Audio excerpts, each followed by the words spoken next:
L'hôpital brûle. Sages-femmes, médecins, kinés, des blouses blanches excédées. Isabelle Burban est infirmière depuis 32 ans au CHU de Nantes. Comme tous les autres soignants, elle souffre d'un manque de moyens.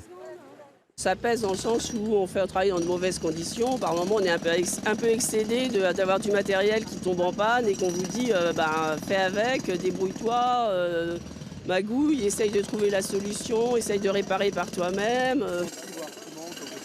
Manque de moyens, mais aussi manque de personnel. Baptiste Lunel est psychologue pour enfants.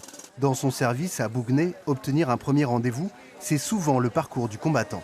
Pour une famille qui fait une première demande chez nous, si ce n'est pas une situation qu'on juge urgente, on est sur un délai d'1 an et demi. Pour obtenir un rendez-vous. Pour obtenir un premier rendez-vous, c'est même pas des soins, c'est une première consultation. Ce qui veut dire que pour les familles qui sont en plus grande précarité, qui ne peuvent pas aller vers le libéral, c'est 1 an et demi d'attente.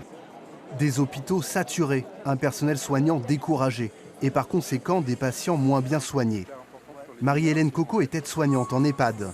Elle a parfois l'impression d'un travail déshumanisé. Bien sûr que les patients en pâtissent. C'est eux qui sont au bout de la chaîne. C'est eux qui sont au bout de la chaîne. C'est eux qui ont le manque de soins. Non, pas maintenant. Attendez, je reviens dans 5 minutes. Dans 5 minutes, c'est plus tard. C'est peut-être même pas. On rentre chez soi le soir. On n'est pas content de ce qu'on a fait. On aurait voulu faire bien. On aurait voulu faire mieux.